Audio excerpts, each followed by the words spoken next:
What's really going on, people? You're watching episode 27 of the Market Podcast. For any new members here, we are Black Market Gaming, and this is the Market Podcast, where the four of us and, sometimes a guest, I guess, sit around and talk about games, anime, memes, and whatever for about 90 minutes.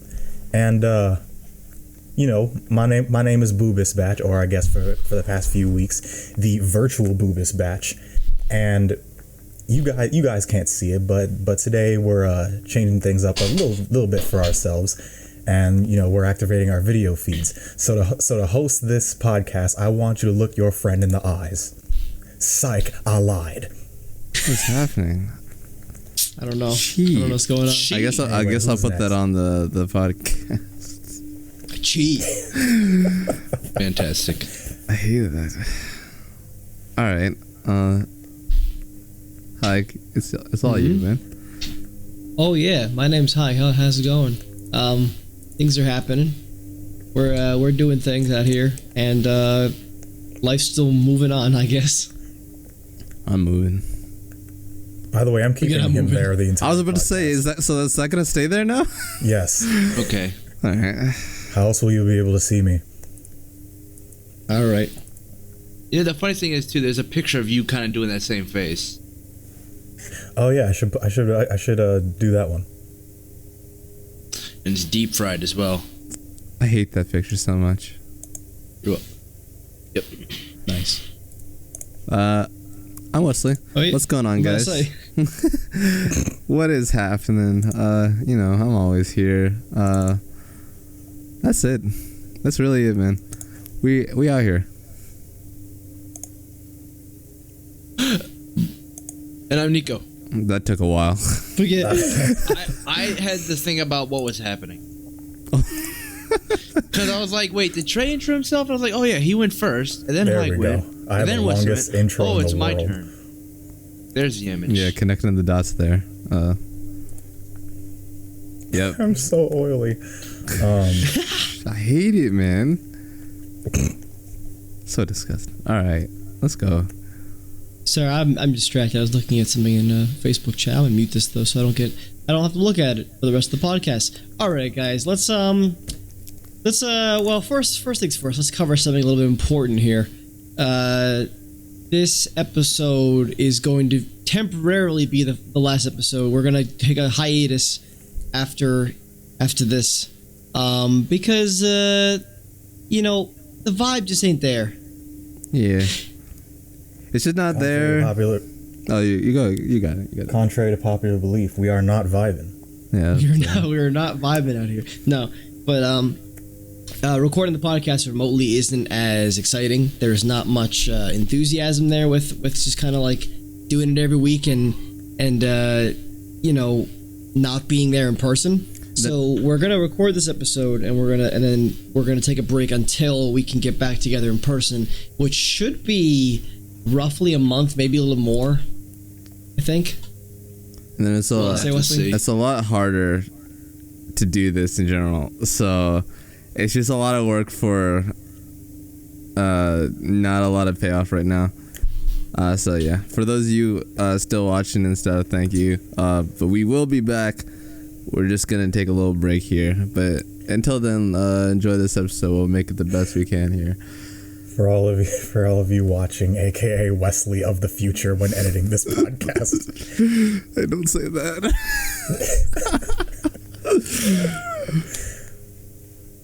But yeah. Oh, that was the end of the sentence? Yeah, that was all I had to say. That was it. Oh, okay. I was more so talking about what Frey was saying. I didn't realize. Oh yeah, that's it. All right.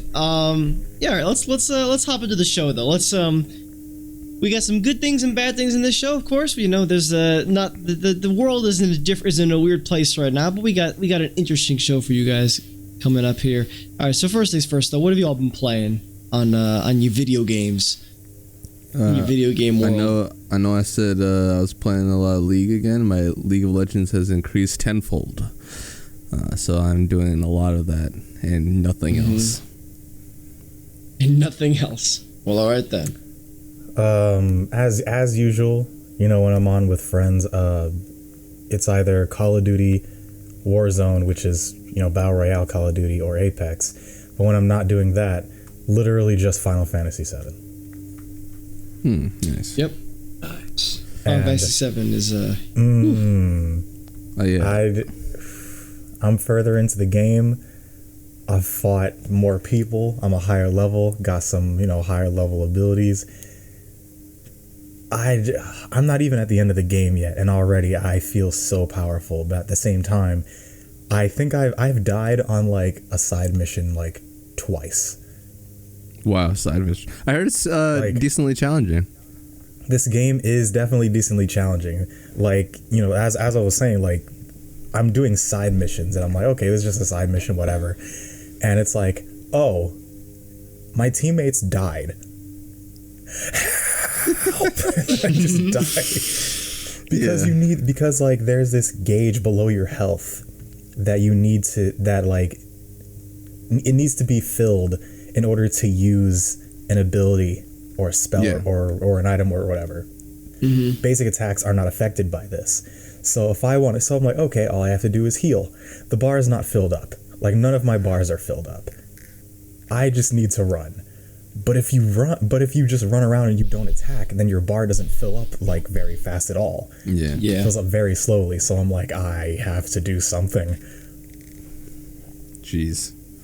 Sounds like a lot of fun that I'll have to get to at some point. It's just I'm going If back to I'm my on old set, ways. man. My plan is that when quarantine ends, I'm going to. It's going to be me, Wesley, and Kenyatta, probably over Wesley's house. And I'm just going to show them this game since they're both still iffy on it. Yeah. It's not that I'm iffy, it's just that like right now I feel like I'm not gonna play it because I'm playing League. Yeah, Oh yeah, well, that's true. That's true. that's a good call. Don't do what I do. Be like, oh no, I want to play this game. I'll fit it in, and then I don't do it. Especially now because Josiah's been playing League with me, and I don't know, League's been so fun recently. I'm playing a lot of mid lane right now. I moved away from bot. Hopefully, permanently. I want to be a mid laner now. And I've been playing Zoe, Syndra. I played some new champions today, Rise and Katarina. She's just really fun, man. I'm just having a blast. Clean. Hey, I'm gonna play. If you play some more later today, I'll play. I'm not tired anymore, like I was yesterday. Oh, you betcha. We're definitely getting popping. Forget you, betcha. You betcha. Yeah. Nico, what have you been doing? In last week's episode, I had said that I was at least 50% done Metro. Little did I know, week on I was on like the last mission basically, which took a couple hours, and so I did that and I beat the game, and it was great. Wait, I got the last mission took a couple hours? Yeah. Whoa. Okay. Dang. That's it. The last level, the last chapter. Oh, okay. I was about to say you're on the final boss and it took a couple hours. I was like, I got the bad ending, unfortunately. yeah, I know what the good ending is, but it doesn't really matter to me what ending I got. It was a great game, beautiful, good story, amazing gunplay, which is why I waited to play it on PCs because the mouse and keyboard feels so good with that game. But yeah, I beat that. That was great. Then a few days ago, our internet went out for like a few hours, and so that mixed with being in quarantine, I was just like, all right, I don't know what to do. So I pulled out my Game Boy and I was looking at what games I have. And this man was in a dark room. Everything was blacked out. It was just him. He had nothing to do but a Game Boy.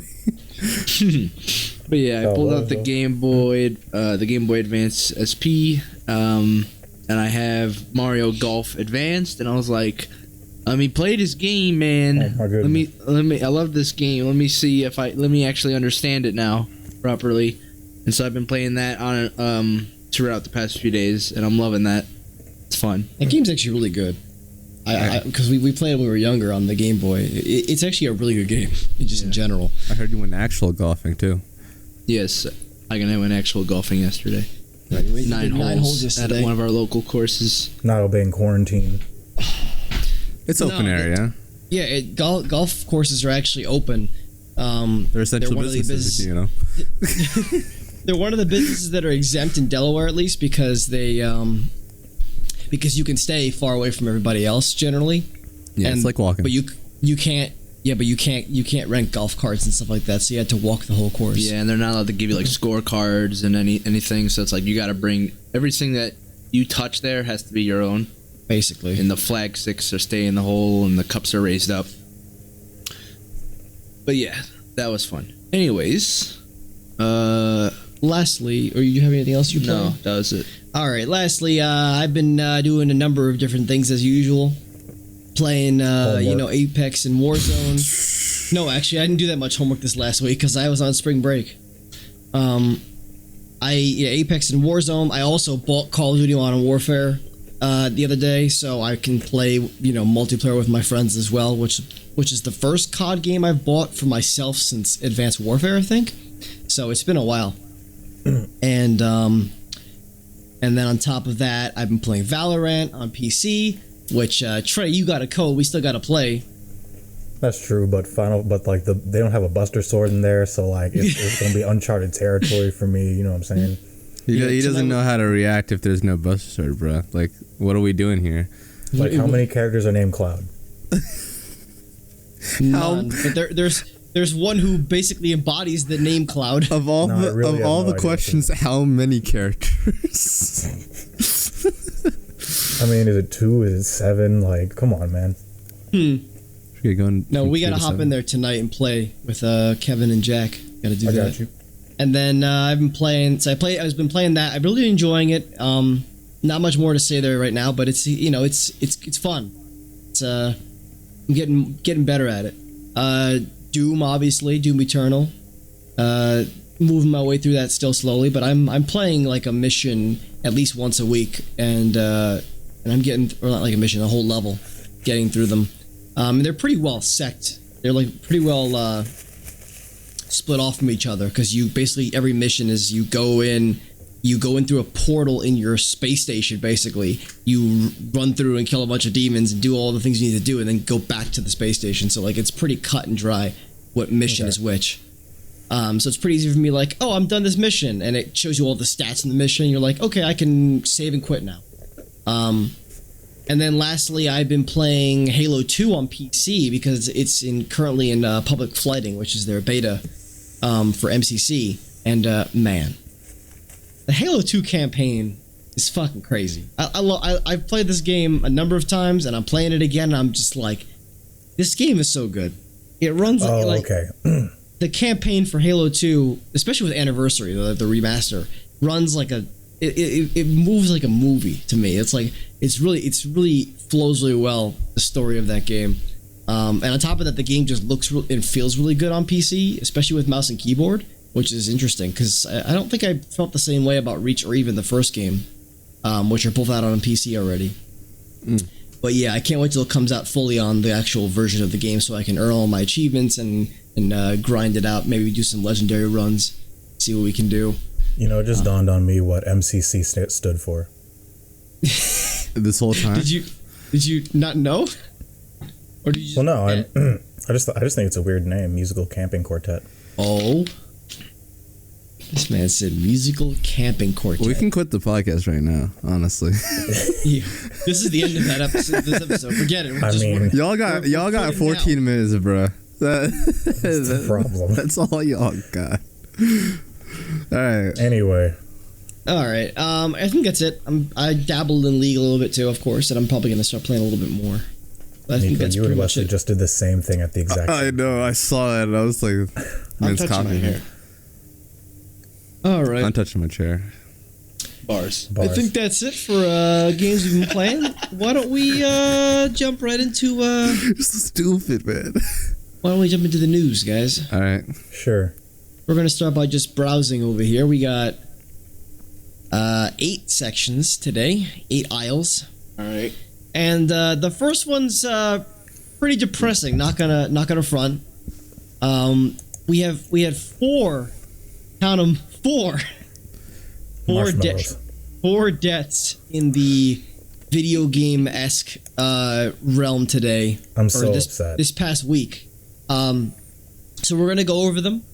Not take too long on it, but we'll give a little bit of time to every person here. So first person today is Rick May. He was the voice actor of the soldier in Team Fortress 2, Peppy and Andros in Star Fox 64. And Gee, wait, that just dawned on me. I didn't realize that he was Peppy and Andros. That's so like polar. Which first off, forget Andros. Andros. Yeah. Oh, sorry. And- that was pretty nerd of me. But yeah, I did not know he did. That is a classic like old man. All systems go. Like then fucking Andros. Okay, all right. yeah, That's like the same person voicing Rocket in Avengers and Thanos. Exactly. Yeah, man. That man's a legend. The voice of Peppy. He is Peppy. For those who don't know, Peppy is the one who said do a barrel roll. He's the one that said that. Mm-hmm. So this man is like a meme and a legend. Hey, future me, cut to Trey, fucking ripping Peppy a new one in one of our previous podcast episodes. No. I never did that. That was Slippy. Oh, that was Slippy. Right. My bad.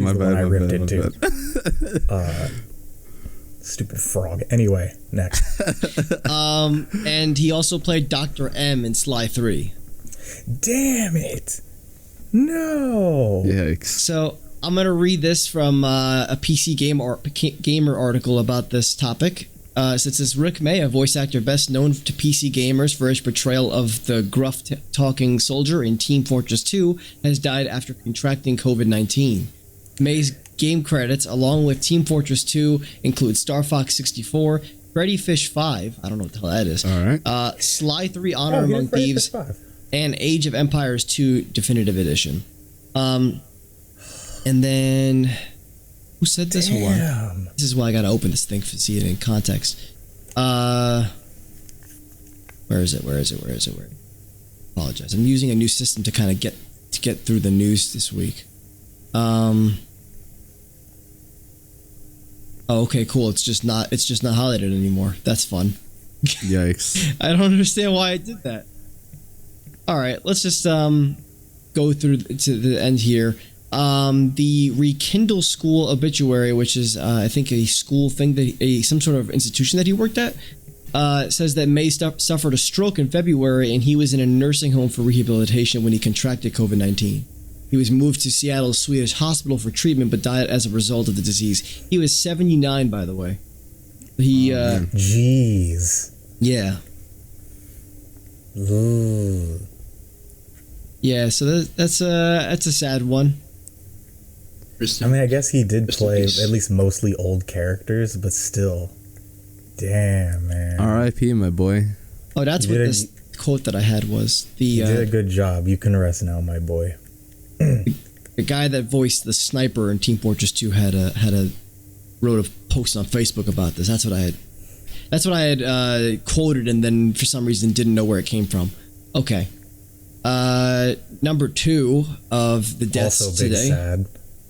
Rest in peace to Keiji Fujiwara, the Japanese voice actor of Axel in Kingdom Hearts, Arden in Final Fantasy 15, and Reno in Final Fantasy 7 Remake. Damn it, not Reno. Yikes. So these are all of the Japanese voices in all of these things. Let me pull up this here. Sucks. This coming from a Kotaku article says, it'd be great if the page loaded. There we go. Yeah, Keiji Fujiwara was a veteran voice actor with an impressive resume in anime and Japanese games. Today, it was announced that he passed away at the age of 55. His talent agency announced that Fujiwara died from cancer. Perhaps Fujiwara's most famous role was Hiroshi, the father in Crayon Shin-chan, who he voiced until 2016. Other notable roles include Japanese voices of the 3 games that I just said. So, yeah. RIP. This is a big yikes, bro. Oh, by the way, that's kind of the crazy thing is that I think only one of these 4 deaths is from COVID. The other 3 are like completely unrelated to what's happening in the world right now. So the world just got unlucky this week. Number 3, Had to happen at some point. rest in peace to Paul Haddad, the voice actor of Leon in the original Resident Evil 2. That is so upsetting. What That's is- which means he's not going to be back for... I can only assume he's not going to be back for Resident Evil 4. I doubt they have all of his lines recorded. What is? Well, he voiced it in the original Resident Evil 2, not the remake. So Either way. All right. I'm just saying, but yeah, that because actually the guy who voiced him in the remake kind of put out a thing on Twitter about this too. So this is from an article on PC Gamer as well. Voice actor Paul Haddad, best known for originating the character of Leon Kennedy in 1998's Resident Evil 2, has died. Invader Studios, who he worked with on a tribute to classic survival horror called Daymare in 1998, confirmed his death on Twitter, saying, "Paul Haddad, our dear friend and an icon among the RE community, has passed away recently. We've been truly honored to have the chance to meet and work with such a great man and a brilliant professional that he was." In addition to his video game roles, Haddad had a long career in television voice acting, appearing in shows such as Babar, The Adventures of Tintin, Rupert, and the 1990s X-Men cartoon in which he voiced Quicksilver. Ah, Okay. He was 56. R.I.P. brother. And I don't know how he passed away, but it's all right. We don't need to know that anyway. And number 4, rest in peace to Felipe Duarte, the Portuguese voice actor of Days Gone's protagonist Deacon St. John. So this is a little bit more of an obscure one for the average person, but this is from an article on comicbook.com. Felipe Duarte, the Portuguese acting talent behind Days Gone protagonist Deacon St. John, has passed away at age 46. Actually, wait, maybe he just passed. Maybe he's just the. I don't know. Take that back. I don't know if he's actually the voice actor of the character in Portugal. Oh yeah, it is. Never mind. Sorry. The tragic news comes roughly a year after Duarte's big role in the aforementioned PlayStation 4 game. While the Angola-born actor lent his incredible talents to Days Gone recently, the actor is best known for his various television and movie roles, including his roles in Variosis, Guardian Angel, and Outra Margrum. These are all like, Portuguese words here, or something like that. There's another one here. There's The Invisible Life. The latter of these 4 notably earned Duarte a Portuguese Golden Globe in 2015. Meanwhile, the actor's most recent work, a film dubbed Nothing Ever Happened, is currently in post-production. Quote, "Incredibly sad to hear the passing of Portuguese actor Felipe Duarte," wrote lead open world designer on Days Gone, Eric Jensen, when writing about the actor's death on Twitter. Quote, "He was the voice of Deacon for us and so many Days Gone players in Portugal, sending love to his family during this hard time." That is also a shame. Rest in peace, my man. However R.I.P. you say that in Portuguese. I was about to say Portugalese. Wow. That's all upsetting, of course. Rest in peace and best wishes to the families, of course. But let's move on from the depressing news. Let's get on to something a little bit more exciting or interesting. Number 2 this week, Nintendo has released version 10.0.0 of the Switch's firmware, which includes some nifty features as well as a potential leak. So first, I'm going to read through the patch notes real quickly because there's some cool things in here. But then we're going to go over a. What was that? I have no idea. We're going to go over a potential leak through this firmware. So they added a bookmark feature to news, so you can now bookmark the news in the news section that you want to keep an eye on to either come back to later or something like that. What you call it? Let's see. Yeah, it says a maximum of 300 news items can be bookmarked, and internet connection is required to view bookmarked news items, obviously. All that good stuff. Added an option to transfer software data between the system memory and an SD card. Finally. It's about time. Finally. So wait, say that again? Oh no, wait. This isn't what it. What? This isn't what it sounds like it is. It says users can now transfer downloadable software, update data, and DLC from the system memory to an SD card and vice versa. Note that save data and some update data cannot be transferred to an SSD. So that's still not a feature. But apparently you couldn't move like games from Yeah, you couldn't. the SSD to the console and back. You have to just download them there and keep them there. Which is So I guess this Whatever. is still a good thing, but this isn't what I thought it was. I thought it was more than this. I thought you could move save data finally. But whatever. it's something's better than nothing. Yeah.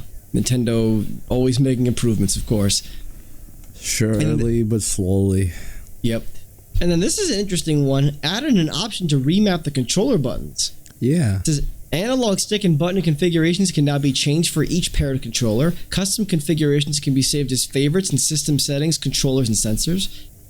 Custom configurations are stored on the Nintendo Switch system. Locally, configurations can be customized for the following controllers: Joy-Con left and right, Switch Pro controller. Yeah, so those three things. Button configurations can also be customized on the Nintendo Switch Lite system, obviously. The feature is not available for other controllers. And on each system, up to 5 favorite custom configurations can be saved for the Joy-Con left, 5 for the Joy-Con right, 5 for the Switch Pro controller. So you can actually do up to 15 if you have, obviously both Joy-Cons and a Pro controller. 5 configurations can also be saved as favorites for the Nintendo Switch Lite.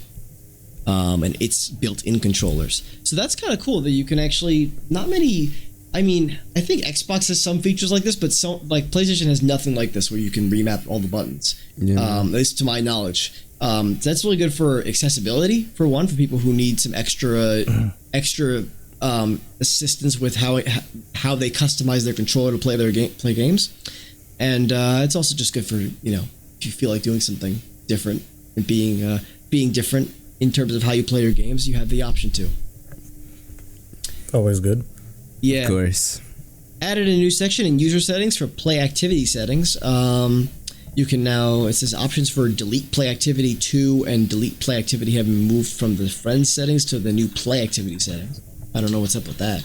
And then, of course, there's a new selection of user icons that you can get for Animal Crossing New Horizons. And put those on. And then there's, of course, general system stability improvements. So that's all the firmware update news right there. Some good stuff in there. And then the other thing is that we have a rumor here, or I guess a leak, technically speaking, a data mine. This is from GameRant.com. According to a social media post by Twitter user Mike Heskin, the 10.0.0 firmware update for the Nintendo Switch includes preliminary support for a new unannounced dual-screen model. This was discovered after hackers data mined the new update, which revealed the model number NXABCD. Although this may appear fake, it is worth noting that the model number for the original Switch is NXABCA and the Switch Lite NXABCB. And it doesn't say it in this article, but the model number for the Switch with the extra battery life is also ABCC. So this is just the next model in the line of numbers. At the moment, if this claim turns out to be true, it is hard to imagine how Nintendo plans to utilize a second screen on the Nintendo Switch.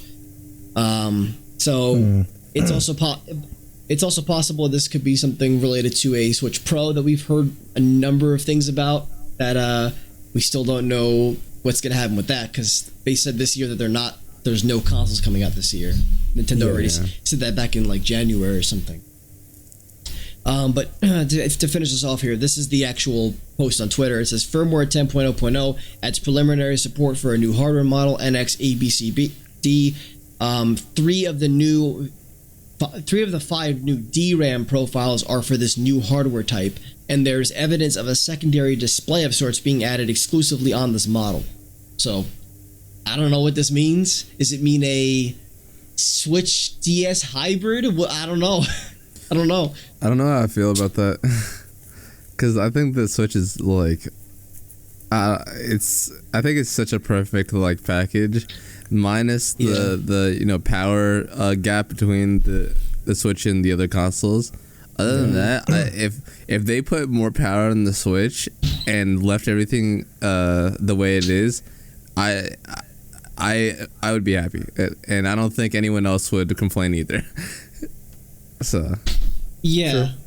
I'm kind of curious if this means that they're trying to do something interesting where they're trying to, like, make a Switch model that you can play DS games on. Some interesting backwards compatibility. That'd be 'Cause- weird. yeah, that's what I'm saying. That'd be a little weird. I don't know. That's the only thing I can think of when you think of two screens in Yeah. Nintendo. You think DS, and if you were to put like if you were to put a second screen and a DS cartridge slot on this thing, you'd be able to play games, from years back, all the way through the 3DS. I don't know. Which would I be thought kind we of were done with that, with this whole double screen thing. That'd be a cool backwards compatibility Nintendo with thing. your fancy Or even schmancy if it's ideas. even if it's like an accessory you plug into the Type C port and it comes with a screen and a like a card slot on it too. Maybe you could just I don't know. Nintendo hasn't really done that before, I don't think, but I think it'd be really smart of them to, in a way, because the DS is obviously on a decline in terms of the people buying it and playing it now. But there's a lot As of they good said games they on would. there. And I don't know if they're ever really going to be able to bring those back because they know that that's the one console it's really hard to, put games. It's hard to port games for that because there's two screens on that console and no other console has two screens. Yeah. Yeah, I mean PC does the thing where they I guess they simulate two screens, but they don't actually. They put both screens on one screen. Yeah. If that makes sense. And you could do that, I guess, on the Switch, but you have to either have them next to each other or you have to flip the Switch and have it I don't know. It'd be so weird. Yeah. It's just a thought. Something's Or- clearly in there. I actually just now thought of something. Hmm. What you could do is, how do I say this? You could. It would have to be docked when you use it. Yeah. So that I guess one. Yeah, I don't know what I'm trying to say. Are you trying to say a? Oh no, I thought of it wrong. Because what I was saying was the actual switch screen itself would be the bottom screen of the DS, but then the TV screen would be the top screen. But then I was like, wait, you can't see it while it's docked. Yeah. Yeah. It's funny because the Wii U could actually do that. Yeah. They could have put 3DS games on the True. Wii U, and that would have actually worked. True. But that's obviously not going to happen now. The console's long gone. Hey, keep it out. Oh yeah, it's true. All right. All right. Well, something's obviously in there, so we might hear about something in the near future, or at least within the next year. But well, we may or may not ever see it. Number 3. This is going to be a bit strange for the average person, but the latest Cooking Mama game has a lot of drama surrounding it, and it's pretty crazy. Oh my So we're going to goodness. go over it because it's very interesting, regardless of the fact that it's a Cooking Mama game. It's just why, man? What is going on, bro? Why? I'm going to read this entire article from Ethan Gash over at Kotaku because it goes over it pretty well, I guess. All right. Yep.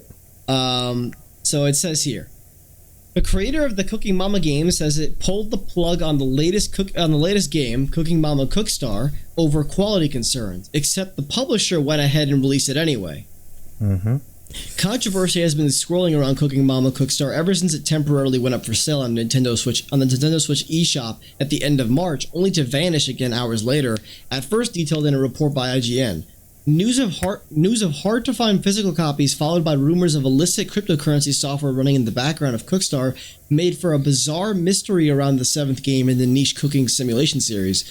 Now Office Create, the Japanese company that created and owns the series, says Cookstar was a, quote, unauthorized release.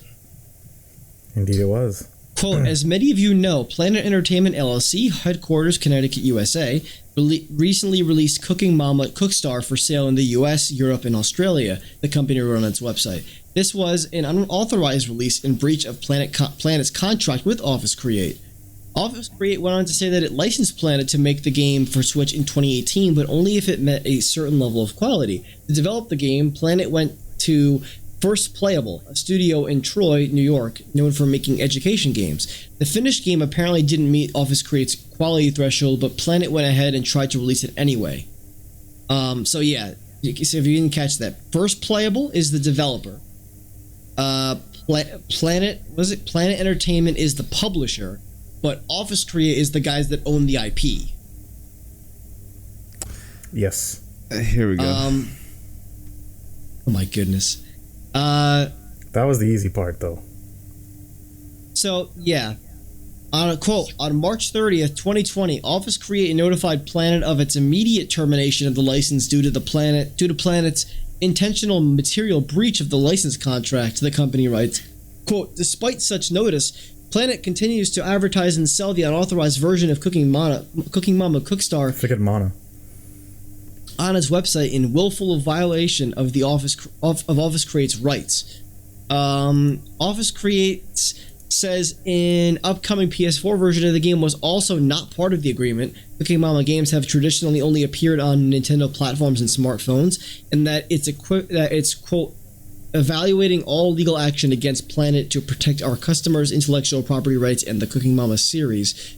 Planet Entertainment, First Playable, and Office Create did not immediately respond to a request for comment, though that's not true. Planet actually has a request or a comment later in the article.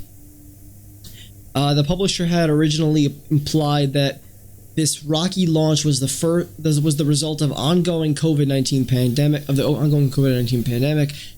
We know that Cookstar fans are anxiously awaiting for the game to appear in the eShop. The game's Twitter account announced yesterday. As everyone is aware, the whole world is upside down with delays right now. That version of events was later disputed by somebody who claimed to be a developer who worked on the game and who spoke to Screen Rant under the condition of anonymity. There is a battle, quote, there's a legal battle between the publisher, Planet Entertainment, and the IP holder Office Create, the alleged developer told Screen Rant. Quote, Planet Entertainment released the game against a request by Office Create to keep polishing the game or perhaps even canceling it. The person also claimed that once the game was released, Office Create contacted Nintendo to have the game pulled from the eShop and to get the production of physical copies halted in response to the Screen Rant story. Developer First Playable posted on Twitter to deny the claims made and describe it as a dev spoof, quote unquote. Basically saying the person is not from the developer. Planet Entertainment was launched in January 2019 by Steve Grossman, a businessman whose LinkedIn page says he's been at the company since 2001. What? According to a press release at the time, he was being advised by Chris Deering, former president of PlayStation Europe, and Kelly Sumner, former CEO of Take-Two, who sat on Planet's board. Jesus Christ, what is this company? I'm saying. Also in January 2019, the publisher said a new Cooking Mama game would be one of its first projects to have development funded off of the launch of a new cryptocurrency called Rocket Tokens. People would buy the tokens for $1 each to fund Planet Entertainment's games and get dividends back based on profits from the sales. It's unclear how many Rocket Tokens were ever sold. Kotaku was unable to find the Ethereum-based cryptocurrency listed on any of the sites that track cryptocurrency prices. Meanwhile, a screenshot... Hold on. Too much reading. Meanwhile, a screenshot of a Discord conversation claiming the game contained cryptocurrency mining software went viral on Twitter. The rumors gained traction thanks to a February 2019 press release by Planet Entertainment saying Cookstar would be the first game to integrate blockchain technology on consoles. The publisher has since scrubbed that press release from its website. First Playable recently said on Twitter that the game did not use blockchain technology in any way. So... the publisher is saying that was the thing that's going to happen. The developer said, no, it's not happening. It didn't happen. Dude. Planet Entertainment also wrote on Twitter that while it had been exploring this concept, nothing referred to in the original press release was ever implemented. Cookstar currently has a 4 on Metacritic based on 4 reviews. IGN, which gave it a 3 in its review, called it a tedious game that does almost nothing well. So it wasn't a good game anyway. Yeah. It was a dick garbage game. And then there was an update later that day on this article that says Planet Entertainment put out a statement on Twitter today saying that it had every right to publish Cooking Mama Cookstar in its current form. Quote, Office Create, the rights holders of Cooking Mama, approved a detailed game design in 2019, the company wrote, First playable, the game developer and Planet followed the exact approved design. That design is the exact game on Nintendo Switch, which also includes many additional Office Create suggestions, which add gameplay value. I don't think that's what that means. Planet went on. Unfortunately, creative differences arose as Cooking Mama Cookstar was near completion that were outside the scope of our agreement, and the game with design approved by Office Create. By contract, Planet is fully within its right to publish Cooking Mama Cookstar. There is no active litigation or ruling that prevents Planet from publishing the game. That's the end of the article. Jesus Christ, man. All of that. My question is, what drugs were y'all doing that would make you release a game that the people who owned it were just like, nah, it's not ready? I don't know what's going on here, but it's funny because it sounded like at first when you were telling me about this like last week that it was the developers, or not the developers, the publishers released the game when they weren't supposed to because the game didn't meet the standard that the contract set out. But like as the last statement says, Planet Entertainment says that there's nothing in their contract that says they can't put this game out, and there's also it says that they met the standards laid out in the contract. So I don't know what to believe. Yeah, because that last section came out. That's the most recent piece of news that we've got from this whole situation, and yeah, it's just like a whole mess of I just don't know what's going on, like. And that's cool. My thing is, I need to see the contract. I'm saying I need to see it. Where does it say that you're good to release a game such as this? Yeah. Which they were just like... which we'll never see it, by the way. Of course, no, never. But which the reviews were just like, it wasn't a good game anyway, and it's like, well, yeah, the game's not done. That's going to happen. But I don't know. Planet Entertainment just seems real goofy to me right now. They seem sus. Definitely. Looking at the Metacritic right now, it's got 7 reviews now. The reviews are by The Gamer, which is a website, Pure Nintendo. Oh no. Gamer. Game Skinny. Game Skinny. Hold on, real quick. So, The Gamer should not be taken seriously in any capacity. I'm sorry. Like, I know, like, not a whole lot of people know that, but yeah, The Gamer is less than reputable. Oh, you actually know about this website? I thought you were just saying that because the name sounds Yeah, that's silly. what I thought too. No. The Gamer is like, let me put into perspective. They still post articles that are just like top 5 Smash characters that need to be nerfed. Number 1, King K. Rool, and it's like, all right, you're just spamming. All right, yeah, I'll take your word on that one. Yeah, so ultimately there's 7 reviews here. There's 4 negative, 1 mixed, and 2 positive. The Gamer and Pure Nintendo are the positive reviews. Game Skinny is the mixed review, and Nintendo World Report, IGN, Nintendo Life, and COG Connected are all the negative reviews. So it doesn't sound like the game is very good anyway, which adds more fuel to the I don't want to say to the fire, but it adds more credence to the claim that the game is not meeting the standards of the IP holder. Of course. Exactly. Yeah. It's just like, that's why I was just like, I mean, the game's not done. How is a game that isn't done supposed to be like good in any metric? Yeah, like it's not. Which makes them look even goofier. They're just like, we thought it was good. It's like, exactly. Why did you think it was good? It's not good. Also, like the fact that all this cryptocurrency bullshit that they didn't even. They said that all this stuff was going to be in the game, and then they were just like, "Oh, actually, it's not in the game." Yeah, from what I heard, the guy that said that actually didn't know what that meant, and he just said it because it sounded nice, and he knows like some shareholders are into that type of stuff. Yeah, I heard that. Oh my god. Yeah. Man.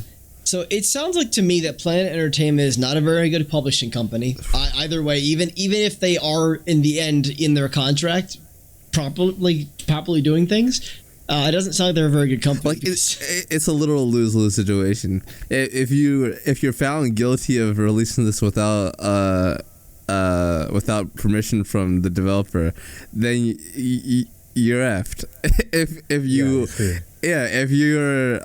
you're right in your full rights to releasing this, you're still stupid. Why would you release that? Like, exactly, that's not good. You can't honestly. That was your standards? Yeah, I don't know, bro. It met our standards. Really? It did. You can tell. Yeah, you lied to my face right now. I don't appreciate that. And speaking from a law perspective, we don't even know if the contract is like, you know, what is the term? Like, you can it'll even hold up in a court. Like, you'd have to actually see if it's good. There's a word for that. I forget. I was in my cyber law class earlier this year, but I forget already. All right, I think that's it for that. Yeah, man. That topic. That was a big one.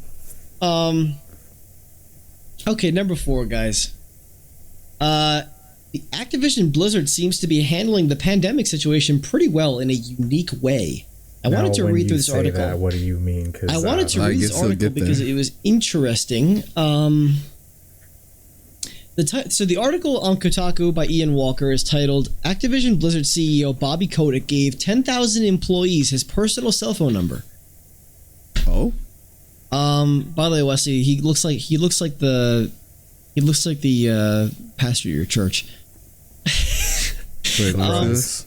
It says here, companies in the video game industry are handling the ongoing COVID-19 pandemic in various ways, from retailers dragging their asses in protecting their employees to studios implementing work-from-home policies. He said the ass word. Activision Blizzard's plans include giving 10,000 workers a direct line to CEO Bobby Kotick. Bobby Brown. During a recent appearance on CNBC, Kotick spoke at length about how Activision Blizzard has approached the pandemic. Kotick said that much like other companies, Activision Blizzard employees around the world will be working remotely for the foreseeable future, and that employees will be receiving mental health support and childcare providers if needed. Okay. Activision Blizzard has also paid for home broadband upgrades and allowed workers to take home any equipment they necessary for their jobs. And if they ever have questions or concerns, they can ring up Kotick personally and speak to the top executive of their company, a detail that Kotaku has confirmed with an Activision employee. Quote, about a month ago, we sent out an email from my email address with my phone number, Kotick said. We encourage every single employee that has a concern that relates to their health care to contact me directly. So far, that's been working well. When asked about how many employees have actually contacted him, Kotick said a few hundred. The man got a few hundred calls. A few hundred have taken the opportunity to reach out. Additional initiatives being supported by Activision Blizzard include a clinical trial at the University of California, Los Angeles that Kotick said will provide a low-cost, widely available antiviral medication at the onset of COVID-19 symptoms. The company is also reportedly backing development of a new blood serum test. I think this is just them helping out the general COVID-19 situation because they have a lot of money. Yeah. And then in the last paragraph just kind of says how like Bobby Kotick and all that stuff has been, and Activision Blizzard have been controversial in the gaming industry. But honestly, this is a really good response. Like, yeah, man. What he's doing. I agree. I think he's giving his personal cell phone number to all of his employees in the company and taking their calls and taking their concerns directly is a pretty good of him. That's big dick energy right there. Yeah. So good on him and good on the company for seemingly doing things well. And Kotaku's one to usually point out when companies are treating their employees poorly, and this is a pretty positive article. So, yeah. Yeah, so say what you will about their decision making. By the way, Wesley, I posted a picture of what he looks like in the discussion show. Oh, no, I saw the I opened the link. Yeah, you see what I'm saying? Yeah, no, I definitely see it. All right. Yeah, so say what you will about their business practices in terms of like, making games and stuff, but they seem to be doing and all the stuff with Blizzard and China and all that stuff that happened last year, but oh my goodness. Mm-hmm. But it looks a whole new barrel of hach. But yeah, so this is good on them. So good on them for doing this doing this well. I mean, you treat your employees well, you're gonna have a good business. Your companies are your employees will be happy. Your business will run better. That's just how it should be. So the next three things are all Riot Games related. So I'm going to kind of try to go through them all quickly as I can here.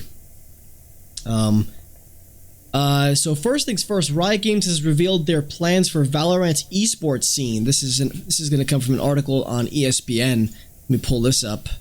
Valorant, here it is.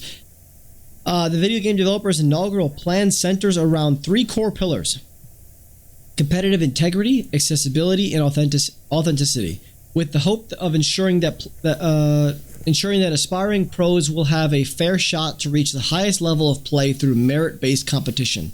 To support this endeavor, Riot has released the Valorant Community Competition Guidelines, a blueprint to assist third-party organizers to coordinate and create events for amateur stars to rise during the early days of the game's lifespan. In the lead-up to the beta launch, the Valorant esports team, led by Riot Senior Director of Global Esports Wallen Roselle, met with more than 100 esports organizations to share its initial vision for esports and collect feedback. 100 esports organizations. Jesus Christ. Jesus. Quote, we're overwhelmed by the initial interest and excitement in Valorant. We have massive dreams for what this game can be as an esport, and we're excited to embark on this long esports journey with our players, Roselle said. Our primary focus early on will be forming partnerships with players, content creators, tournament organizers, and developers, unlocking them to help us build the Valorant ecosystem. So, basically it sounds like they want to start small. They want to get people doing their own community events first. Get them excited, get them doing their own things, get them, people learning how to play the game. It feels like the opposite of what Overwatch did, actually. Oh, yeah, definitely. Because Overwatch is like, we're going to make this big-ass event, and then you can do things. Yeah, it's and it's actually really cool the way they're doing it for new players and stuff like that. So everyone is training the same way, almost, with the same formats and the same. They're not all practicing different things and then get into pro play and have to relearn the game. Everyone's getting trained the correct way, basically, even if they're smaller individual tournaments. And once this thing starts to grow, because I definitely think Valorant's gonna hit a high point and hit its stride, everything will be all put together and already done well enough so everything's smooth. Yeah. Like you said, unlike Overwatch, because Overwatch was a train wreck.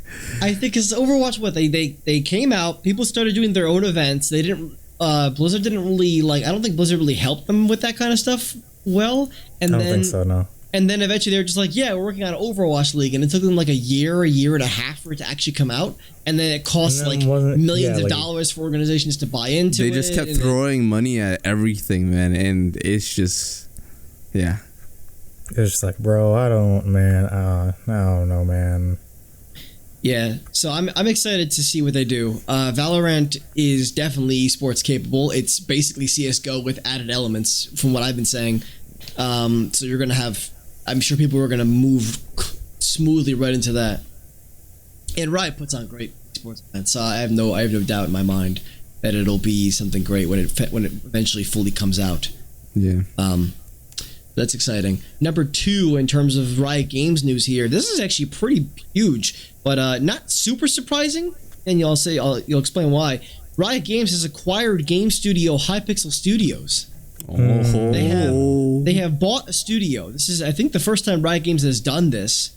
Maybe the second time, but I'm not 100% sure. This is coming from their official blog post on their website. It says here, Riot Games, the game developer and publisher best known for League of Legends, today completed its acquisition of Hypixel Studios. Founded in 2018 with support from an advisory group of angel investors, not sure what that means, including Riot Games, Hypixel Studios is currently developing Hytale, a community-powered block game that combines the scope of a creative sandbox with the depth of a role-playing game. We've gone over that game on the podcast before. Yes.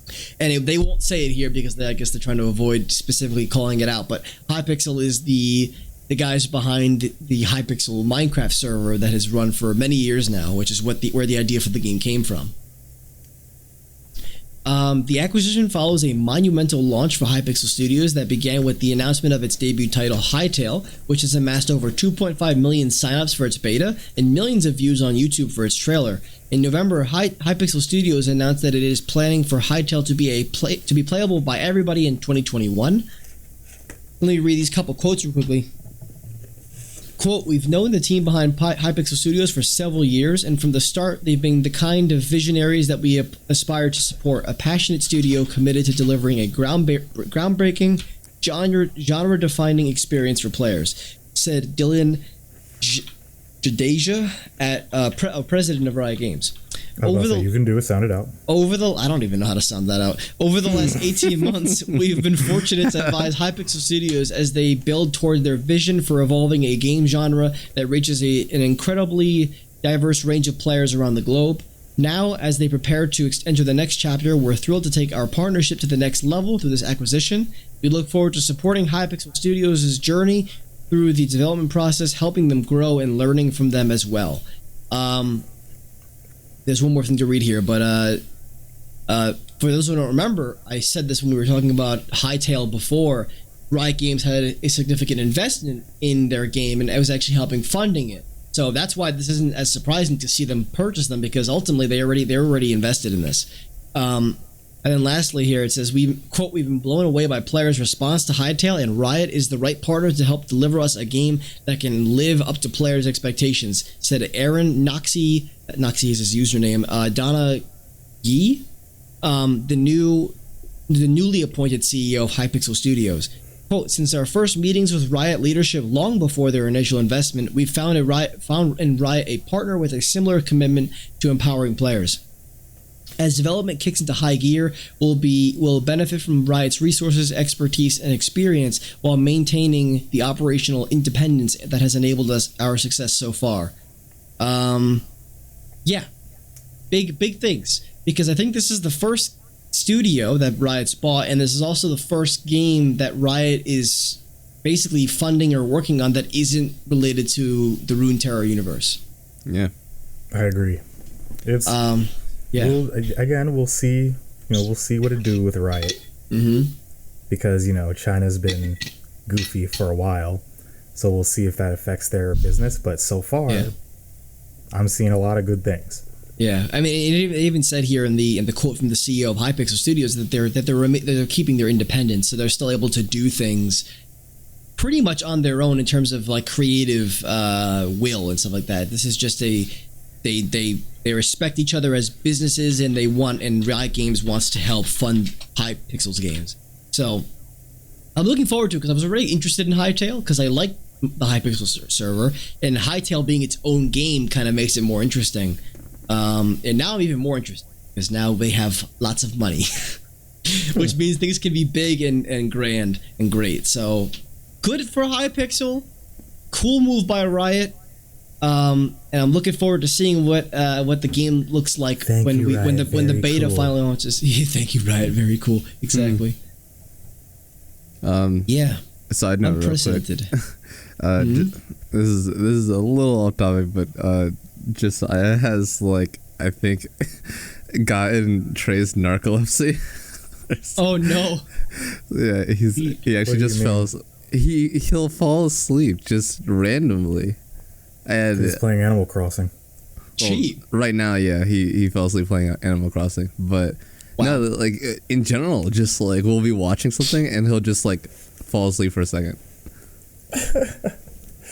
Well, I have thing is it's spread because I still have mine. Yeah, I just wanted to put that out there. Tell Josiah I said you're welcome, my son. All right, well, now go sleep to your heart's content. Yeah. I'm gonna throw this one last paragraph in here. Actually, it says Hypixel Studios will retain its current structure while also establishing a permanent office in Derry, Londonderry, Northern Ireland. Excuse me? I was about to say what? It's in Northern Ireland. Yeah. The new office. It says Derry. Then there's a tilde, and this is Londonderry. I don't know what that means. The new office will act as a base for back office functions and quality assurance. Hypixel Studios is hiring 20 new positions in these areas, with further growth expected as the development of Hytale progresses. All right, now if you pay me and like you pay for my stay there, I will gladly work for you. So as I say, if you live in Northern Ireland, you might be able to get a job over there. I just looked at the website. Actually, they have remote job openings. Let's Hey, go. Let me see how many there are. Get your boy Trey a job. 1, 2, 3, Probably 4, like we require 16 years of beginner 8, 9, experience. 10, 11, 12. There's 12 job openings, remote job openings. Get me a job, man. I'm sick of working at Walmart. All right. Number 7, which is the third and final Riot Games related piece of news today, is that they're opening a bug bounty program for their new anti-cheat software called Riot Vanguard. Riot Vanguard is currently being used in Valorant, and this is coming after concerns of the software's safety spread online.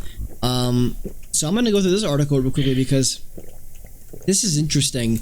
It was interesting about the concerns around it. But it was also interesting around it's also just cool that they're doing this. It's a really good response, in my opinion, to what this is.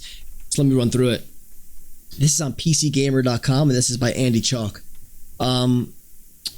Valorant is already a tremendously popular shooter despite still being in very limited closed beta testing, but some gamers have expressed concerns about its Vanguard anti-cheat system. It's a two-part operation consisting of a client that runs while Valorant is active and an always active kernel mode driver that loads at boot. It's pretty technical. Quote, you can get a deeper dive on it here. They link to something. What is this? Oh, there's actually an article from them. But the short version of it is that the presence of the kernel has led to worries about risks to security and privacy. Earlier this week, Riot posted an explanation of what Vanguard is and why people don't need to worry about it in Riot's view. Today, it followed that with a new message talking more about its approach to security in general, its, quote, philosophy toward Vanguard in particular, which it says will, quote, help us achieve the vision of competitive integrity while enabling us to continuously adapt our arsenal in the war against cheaters. Also says here, quote, Vanguard does not collect or process any personal information beyond what the current League of Legends anti-cheat solution does. It said, quote, Riot does not want to know more about you or your machine than what is necessary to maintain high integrity in your game. And then it also provided a general overview of how the system works. And then there's bullets here. Vanguard consists of 3 components: the client, driver, and platform. The client, user mode, handles all of the anti-cheat detections while a game is running. The client needs to communicate with the platform to receive detections in order for a player to be able to play. The client does not consider a machine trusted unless it recognizes the driver. Untrusted machines cannot play Valorant. I'm sure this will be used probably in some other games too, by the way. Maybe even in League. The driver kernel mode is used by the client to validate memory and system state. And to make sure the client has not been tampered with, the driver runs at startup to prevent loading cheats prior to the client initialization. The driver, this is all technical by the way, as you've noticed. The driver can be uninstalled at any time, right? Vanguard and the add or remove programs. Oh well, I was wondering why I couldn't understand what was going on. Although I'll explain generally what this is in a minute. Although Valorant won't run without it. The driver does not collect or send any information about your computer back to us. The driver has been signed by Riot's own EV Cert, which has also in turn been signed by Microsoft as per their code signing process. Riot also put its money where its mouth is, literally, by announcing an expansion of its HackerOne bug bounty program. Riot, like Valve, Rockstar, and Microsoft, offer cash rewards to anyone who discovers and reports security vulnerabilities in its services. And it now has expanded that program to include specific rewards for Vanguard. Quote, alongside our new game Valorant, we have deployed our new anti-cheat solution Vanguard that leverages a kernel driver to combat cheaters more effectively, the HackerOne page says. To reinforce our commitment to our players' security, we are offering special bounties for up to $100,000 for high-quality reports that demonstrate practical exploits leveraging the Vanguard kernel driver. There are various eligibility requirements in place, and the details of each reported security flaw have to be hashed out with Riot. But As the reporting page says, quote, if Riot has to implement a code to fix the security bug, it most likely qualifies for a bounty. Riot's regular bug bounty program, which has been running for nearly 6 years, and Riot said has handed out nearly $2 million in bounties, will continue as usual. So, let me explain real quickly, because I actually watched a video about the concern around this that Darius shared with me the other day. Basically, how a computer boots up, you have it from a rough overview. I'm not super good with this, but you have your motherboard level with your BIOS and all that, and then it'll load onto your and then after all that stuff happens there, it'll load into your hard drive. But before the operating system starts, there's something that the operating system runs on called the kernel. And the kernel is very low level. It has a lot of access on your computer. And basically, this installs a kernel driver like into your kernel. So it can actually it can detect cheats. It's very hard for cheats to get around this, though it's possible. It's very hard for cheats to get around this this low level of a detection, basically. But having something at that low of a level leads to security concerns, because if a hacker can hack into that Riot Vanguard driver, they will be able to basically maybe use that to get to other parts of your system and get information that you don't want them to. So in response to that, Riot was like, hey, you can if you're filling up to the task and you can find a vulnerability in Vanguard to do something like that, then we can pay you money and we'll fix it. Which is an effective system, I think, because a lot of people who are hackers want money. It's so it's like, okay, instead of hacking to make somebody's day terrible, how about I hack and make somebody's day better and also get $100,000 on the side? Exactly. That's an incentive. Yeah. All right. I think that's going to be it for the just browsing section today. Since we've gone through quite a bit. Yeah. So let's move on to the few things we got to talk about real quickly about the coronavirus, and then we'll get into trailers for this week. Number one, Gamescom has been canceled. I guess there's not really much to say there. It's no surprise. Yeah. This has kind of been expected. A digital event will take its place. I'm just going to go through some information about this real quickly. Where is it? I have to find it now. Here it is. Gamescom 2020 has been added to the illustrious list of events called off due to the ongoing COVID-19 situation, nestled alongside the likes of E3 and GDC. To combat COVID-19, the German government has extended its ban on public gathering until August 31st. So basically, that's the reason why they had to cancel, is because the German government was like, "Oh yeah, you actually just can't hold this event. It's just not going to happen." Okay. Plus, last year's event saw over 370,000 people attend. So holding an event that big this year with all of the pandemic going on is probably not a smart idea. Oh, someone at my front door. So the reason why I think Otakon will still go on, I should say, even though obviously it's not 100%, is because obviously we can't close the country forever.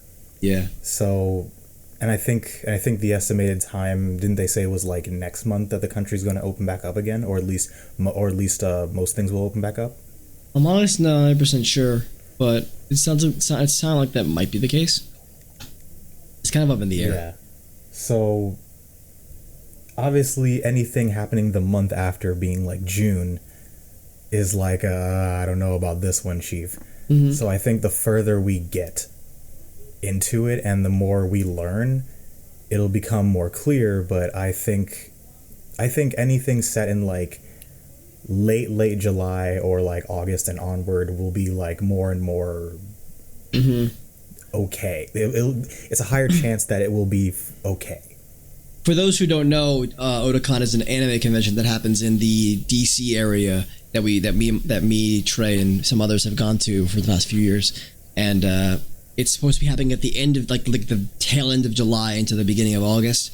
Yeah. But Of yeah, course, this is like I don't have any facts to back this up, and this is also wishful thinking. and there's tens of thousands of people go to that event. So Yes. we'll have to see. I mean, Germany just said that you can't have they can't do this in late August. So I'm starting to get more and more concerned about Otakon, which is in late July.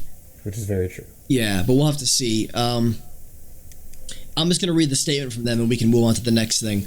Dear Gamescom community, it's official. Unfortunately, Gamescom will under no circumstances take place on site in Cologne this year. Just like many of you, we are disappointed because as the Gamescom team, we have been working on a wonderful Gamescom 2020 for months, just like the many exhibitors. However, it is also quite clear to us that in the face of the corona pandemic, we must stand united. This means that we must all be considerate of each other and reduce the risk of infection. We are, however, already working at full speed on a digital Gamescom. It is, after all, the world's biggest event for games. It actually is, with how many people they draw in. And that's what it should be again this year. You can already look forward to how we will celebrate the best games in Gamescom together with you and millions of gamers worldwide at the end of August, even if it will only be digital and not on location this time. Because one thing is certain, this year too, Gamescom is and will remain, quote, the heart of gaming. We will reveal more about this in the next few weeks. Until then, stay healthy and don't forget to stay home, play together. And wash your freaking hands. Yep. They also talk about, tickets will be refunded and all that stuff. Yeah, remember, I think it was last episode we talked about that they were going to reevaluate in May about whether they were going to host the event, but because of what the German government said, they have to cancel it now. So, Indeed. Yep, that's a thing. But there will be digital, so there's still things to look forward to if you don't go to Gamescom every year, which is the rest of the game community that outside those 300,000+ people. All right. Number 2 in the malware inspection section, as I'm calling it. Bars. What? Sonic related, true. The Sonic related news that was originally slated for South by Southwest 2020 has been postponed again. This says here, when the year started out, Sega announced plans to reveal new details about its Sonic 2020 initiative at the 20th of each month. South by Southwest 2020 would have seen a panel for Sonic the Hedgehog, but it was subsequently canceled following the COVID-19 pandemic. The content from the panel was delayed to April, but unfortunately that's not happening as planned either. The official Twitter account for Sonic the Hedgehog Sega issued a statement, quote, "Hi everyone, we know delays are way past not cool, but with the world in its current state..." Way past not cool. That's such a Sonic thing to say. And to keep our team safe, we need to wait to show you our South by Southwest content until things have settled. Thanks for your patience, and we'll let you know as soon as we have a date to share. How long it will take it was anyone's guess, but there's little doubt the development team is working remotely, with like many others, on the upcoming project. So that's a shame, but not too surprising.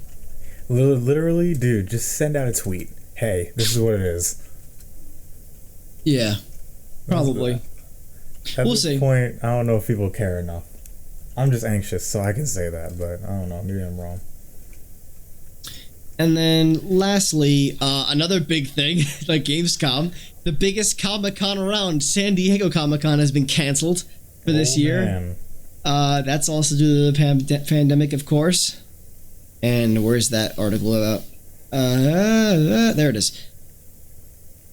It was a near inevitability, but it's finally been confirmed. San Diego Comic-Con 2020 has been canceled in light of the current COVID-19 crisis. On a statement on the official Comic-Con website today, the nonprofit organization announced the show would return next year.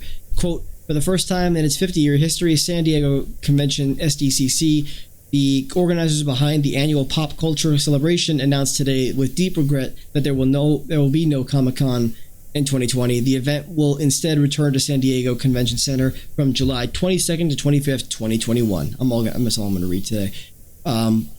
That's all there. That's all it really is. That's a huge event, so it's a shame, but Yikes. that's a huge one. Yeah. There's not really much to say there. It's just that's a huge event where a lot of things are announced, a lot of things are showing off, a lot of things happen. So, And then it's just yoinked to 2021, the big jaws of 2021. Forget the big jaws. so those are the casualties this week, in terms of COVID-19 related stuff. Alrighty. All right, we're kind of running short on time here, ladies and gentlemen. So we're gonna skip the trailers this week. But just to brief what they were, there's a new trailer for the Dark Pictures anthology game, the second one, called Little Hope, which is the sequel to Man of Medan or Man of Medan, whatever you want to call it. So you can go check. Better than Man of Yeah. Medan. Shit, my dad. You can go check that out if you want. Crysis Remastered has been officially announced now. It's coming this summer to all major platforms. I'm really looking forward to that. There's a lot of information out there about what's being changed. The trailer is really just a teaser. It doesn't really show anything. But it's out there, you know. And then lastly, there's a Xbox One X limited edition based around the Cyberpunk 2077 that you can go check out. It looks pretty cool. Hey, I'll do y'all a solid. I'll pop that up on the podcast. Yeah, you Here, can put a picture Bow. out there. You can see it all its glory. In relation to Cyberpunk 2077 themed stuff, SteelSeries just revealed they have they have themed Cyberpunk themed Arctis One gaming headsets. Oh, nice. That work for all consoles. So if you're looking pop for that a up gaming there, headset too. and you're like you like Cyberpunk, there you go. Yeah. Those you can- pictures. Postman. You can also buy the controller and the picture separately from the actual console bundle. So Those pictures, if Nico. it's still in stock Yeah, by I the got time you you. hear this, by the way, because it's Alright. going to be limited. Yeah, I'll pop All those right. up there. Let's jump into the nitty gritty this week, guys. This is the big news we have for the week, and then we can close our show out here for the rest of the for the rest of the pandemic, hopefully. So number one is the big thing, which is there's another big article about Sony and their plans around the PS5 in Bloomberg this week that we talked about an article like that maybe about 3 or 4 weeks ago. I think that was still when we were in person, wasn't it? Or am I wrong? I have no idea. Time is a I can't remember, dude. non-factor right now. Let me read through. So we're gonna read through this because there's a lot in here. It's not actually a very long article though. I don't think it's as long as the last one.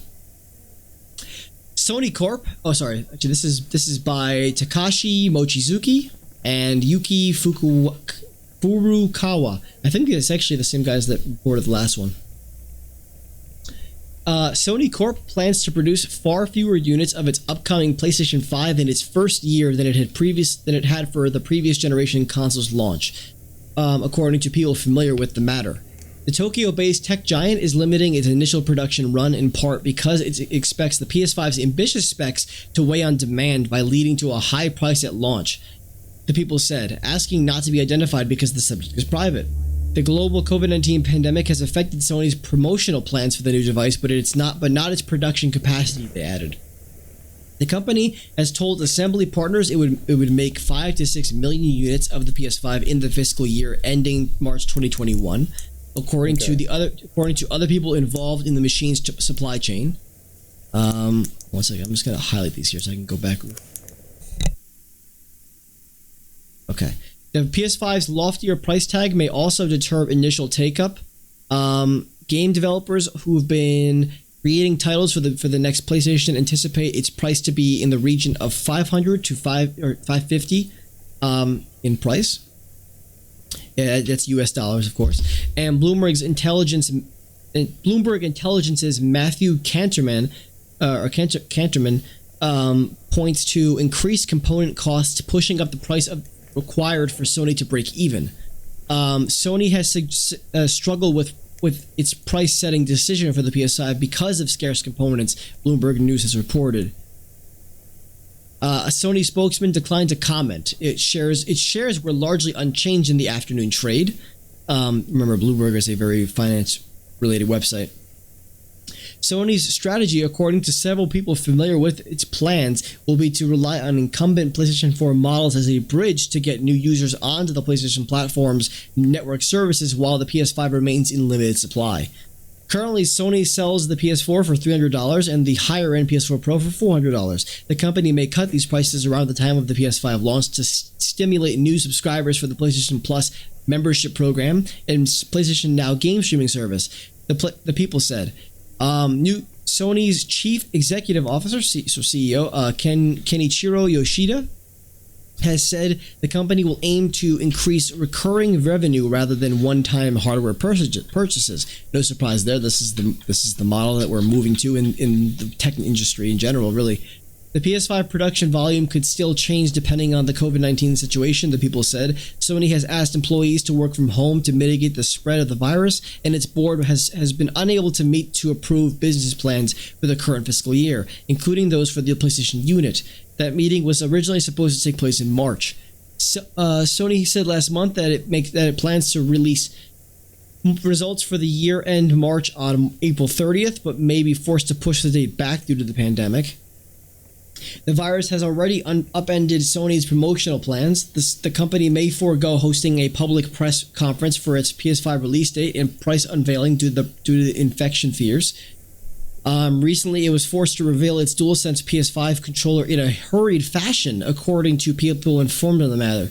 While only a small circle within Sony are privy to the appearance of the PS5 console, the controller has been shared with outside developers, and the company feared it couldn't control leaks, they said. That's why they revealed the controller.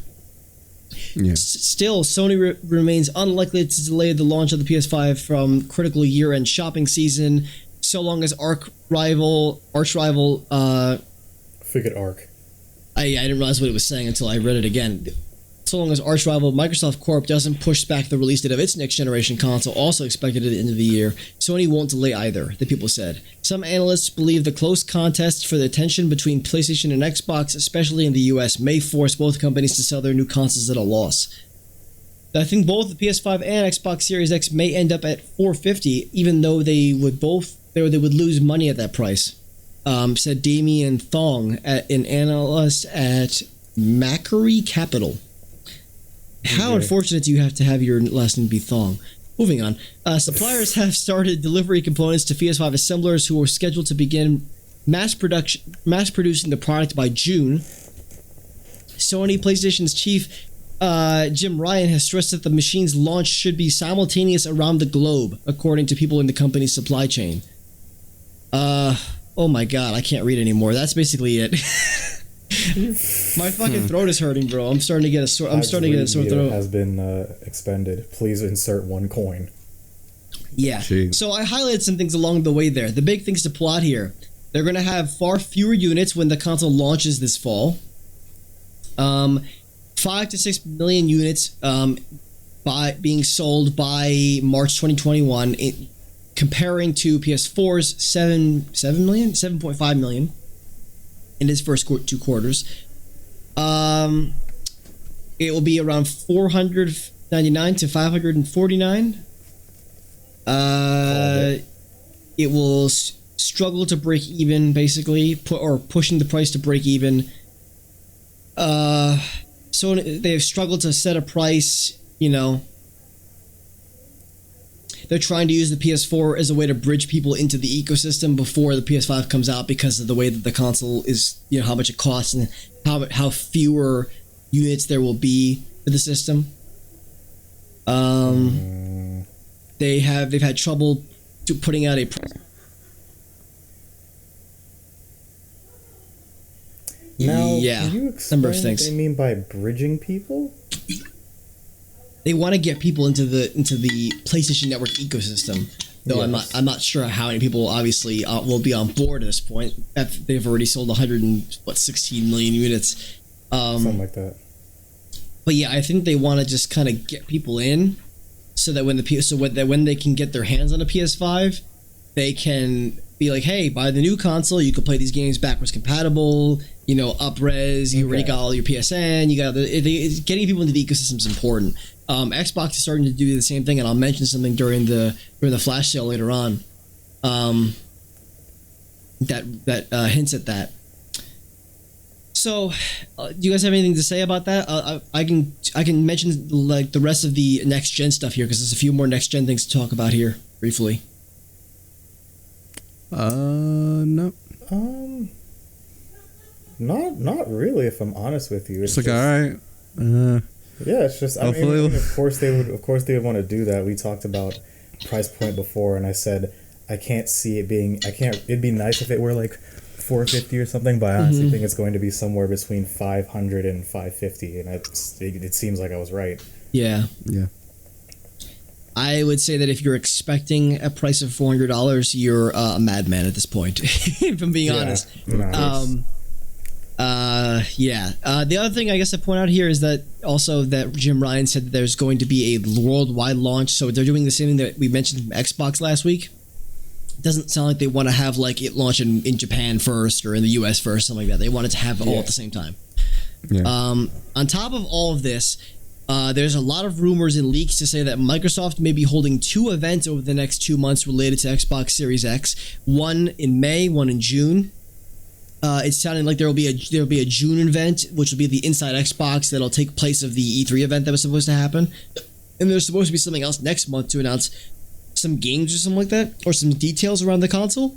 All right. And then there's also an article saying that from sources that are saying that Sony was supposed to be planning a reveal event next month in May, but we don't know if it's going to take place now. And they also said that do it anyway. that the sources, the same sources that are saying that, will said that they see Xbox events happening too. So I mean, it's pretty obvious we're going to get in June. We're going to get an event in June from Microsoft. That's like the clear cut thing because that's taking place of E3.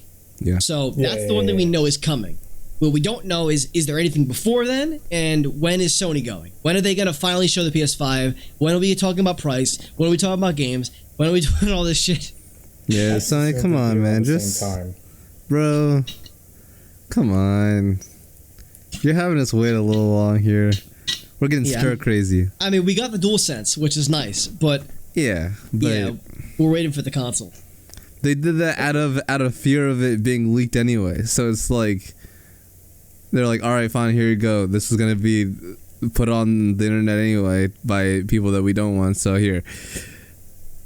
Oh, okay. And then one more thing in the playtesting section over here. I want to actually go over this pretty good look at it because this is actually kind of big.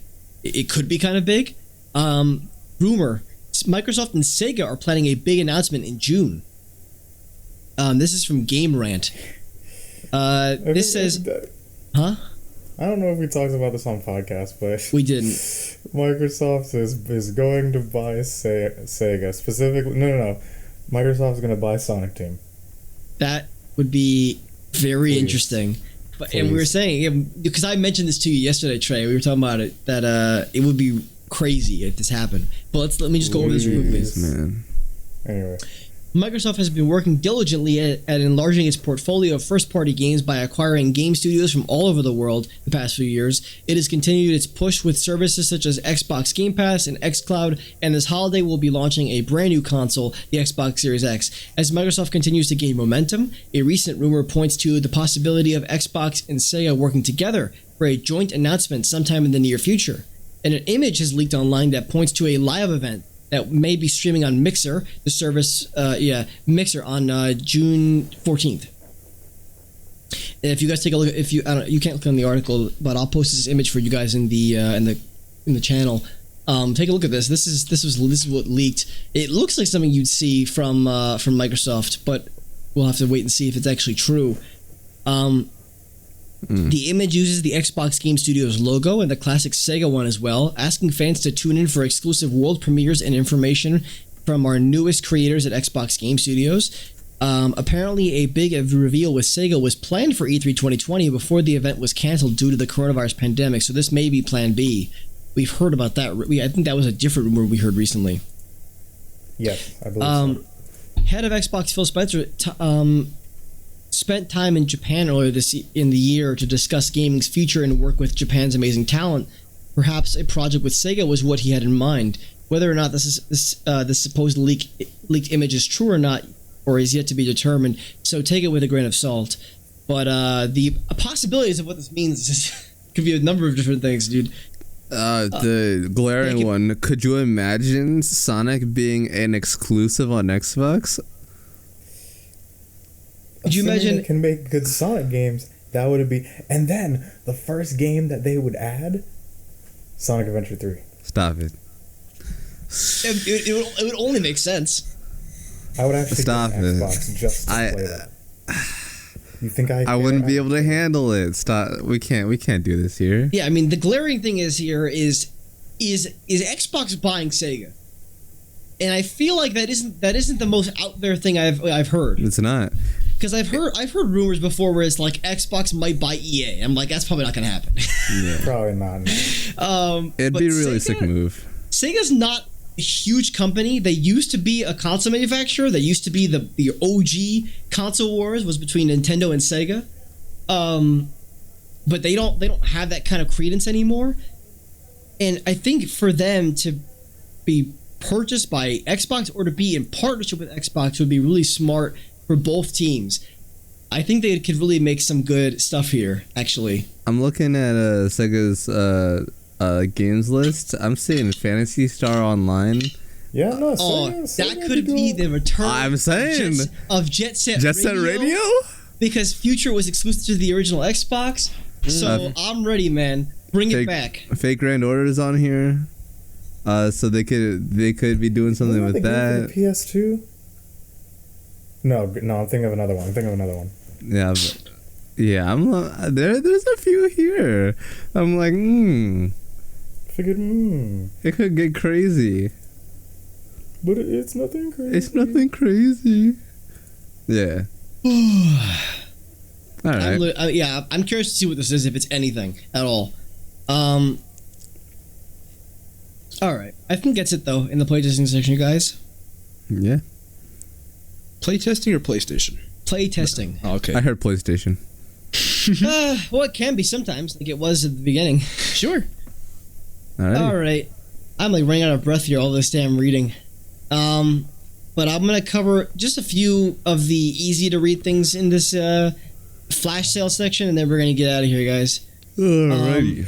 So, number one today will be that Sony has made Uncharted: The Nathan Drake Collection and Journey free for everyone to own. By the way, from April 15th to May 5th. So, if you have a PlayStation account, go on to PlayStation Store and go get those two games. They're both very good games. One is a collection of 3 games. One is a other really good indie game. Yeah. And you get to keep them. I'm gonna get it.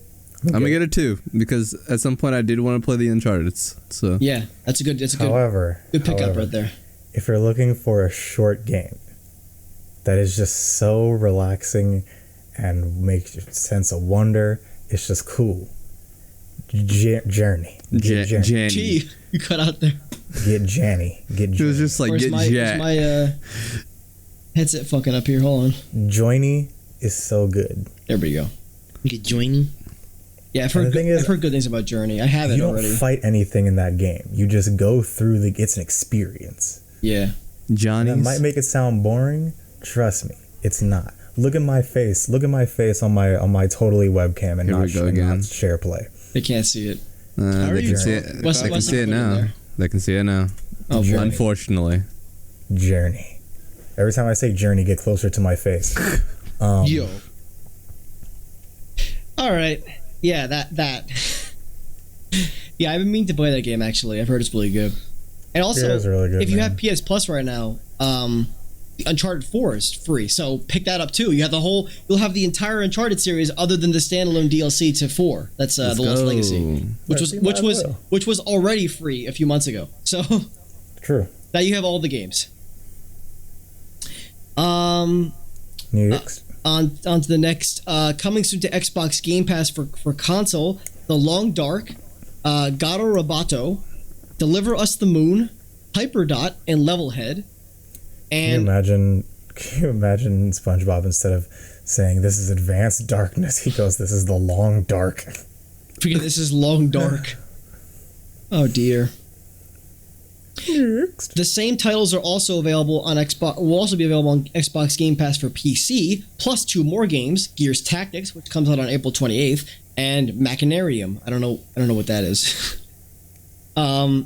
He's like mac and cheese. On top of this, what I mentioned earlier, the Xbox One X is now starting at only $299. Whoa. Yeah, So it's had an cheap. official price drop. It is only $300. You can now buy an Xbox One X for the same price as a Nintendo Switch. That's The ridiculous. Xbox Wonks. So that's pretty crazy. Although I guess technically the Switch Lite is only $200, so kind of a weird comparison there. But it works. It works. Xbox. There we go. That's what I say. And then I think there's only two more important things here. Number 7 on my list. Number 4 on our list here. SpongeBob SquarePants Battle for Bikini Bottom Rehydrated Edition has a release date and it's coming out June 23rd. So you can look forward to that if you enjoyed that game back in the GameCube days. Because that was a priority to be on the list. Yes, it was. I know. Of course. Hey, watch your. No, I'm not saying that out of negativity. Look, I'm just making sure they know that it made the list out of multiple things that did not. That's all I want to say. Nah, I get it. I know our friend Darius likes that game, so I know someone cares about it. And then lastly for this week, I want to actually just really say that the respected games journalist Jason Schreier is leaving Kotaku. What? Yeah, He's- it's crazy, man. He's not going to be there no more. Even he is sick of Kotaku shit. Yeah. Let me just go to this thing real quickly. Where is it? Here it is. He says he's staying in games journalism. He'll continue to report on the weird, wild industry and culture of video games. He says, I plan to take a few weeks off to put the final touches on my second book and hang out with my 7-month-old, and then I will be doing brand new things at a brand new outlet. If you'd like to reach out or share a story, you can find me on Twitter or email me anytime. He's also going to be continuing his podcast with the two guys he podcasts with, though it will not be the Kotaku version. It'll be their own new podcast that they're doing. And then, yeah, the whole reason he's leaving really is because of the whole thing with upper management and what happened with Deadspin and all that stuff that happened last year. Yeah. So, yeah. I Best mean, of luck to it's- him. He's a really I good think it's for the journalist. best. He's a pretty good journalist. We report on him all the time. Yeah, He said pretty good. He's the best in the business, the gold standard. I'd say. Yeah, that's true. Hyde was like, he's whatever. Yeah. I could write better than him. Hey, I'm gonna let That's- him know. Sometimes He said he has a sometimes he better lets pen. his political influences get into his work, but other than that, he's really good. No. Jason. You're in Look at trouble. Jason. But he does do really good work though. All right, facts. So yeah, facts. good. Best of luck to him. I'm gonna keep reading his stuff wherever he moves next. And Kotaku just lost one of its biggest assets. Oh I'll tell you yeah, that right now. it's gonna be interesting to see how freaking Kotaku.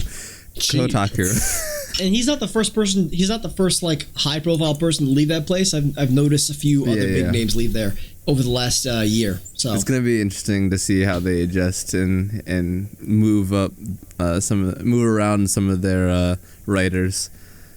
Mhm. 'Cause, yeah, Jason Schreier is a big name over there. Well, was a big name. That's a big boy. That boy can do whatever he wants. Exactly.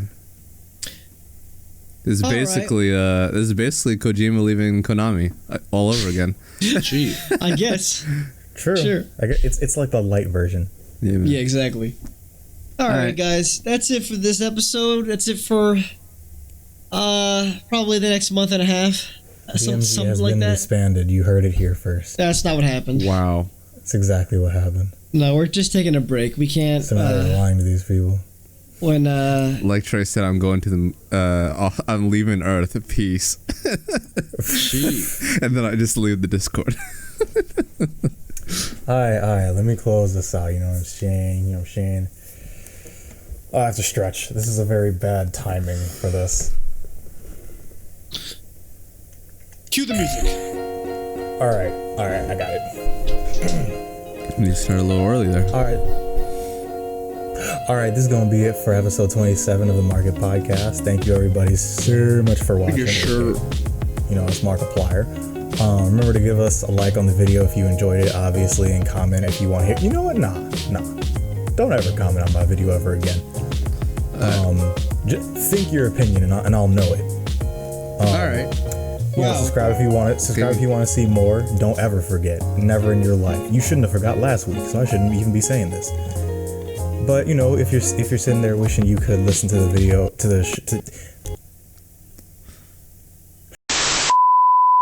I was just like, I was reflecting. I'm on gonna my let life for a him. I'm gonna let him go. I'm gonna let him go. If some of y'all are sitting, if some of y'all are sitting there wishing you could listen to the show while you're doing homework or whatever you're doing, again, except for the bathroom, or you know what, don't take us in the shower either. I don't want to see all your gunk going down the drain. Look no further. We're on a number of podcasting platforms such as Apple Podcasts, Spoofy, Google Podcasts, not Castbox, etc. This man said spoofy. Spooky. All links are in the description. Same goes for you audio listeners. If there's anything you want to see from this episode, hop on over to YouTube at Black Market Gaming, even though you should already be here. And for the new people, because I haven't had to kill a lot of people yet. So what? Stop with the thread. All right, for you new people, if you're not planning on going over to YouTube, or you just think that I'm like some funny guy, haha. No, we ain't doing that. What I'm going to do is I'm going to take off all of your doors from the hinges, and I'm going to hot glue them to the wood where the hinges would be, so you can't open the door. Wow. And I'm going to do that to every door in your house, even the garage door, Even the garage. even the door to your cabinets. Wow. That's a lot of work. That's a lot of work. He said we're getting into the woodwork here. But I have exactly. Jesus But I Christ. have at least a month to do it. So I got time. Oh yeah, you got time. Yeah, man. Or if you want to protect yourself, It's life. then go over to YouTube and you'll be making less work for me. It's your choice. And the next time we return, the YouTube will be even more exciting because we'll be back on video again. Yep. Yeah. So, Where I played a TFT match and I freaking won. nice. Closing It's a out. match of my life. Go watch our highlights and stuff up on our social medias to fill the void of us not being there. But for now, we're gonna sign off for the foreseeable future. Goodbye, people. See you guys. Now leave it on my face and then just fade to black when it's on my face. I'm gonna play some sad music. Pew. Yes. Oh God. Goodbye, people. Bro, I'm gonna put this picture on my wedding cake. That's disgusting. You'll get divorced right there. Nah, it's gonna be red velvet cake. You slice into it and that's what you see? Jeez. Get me out.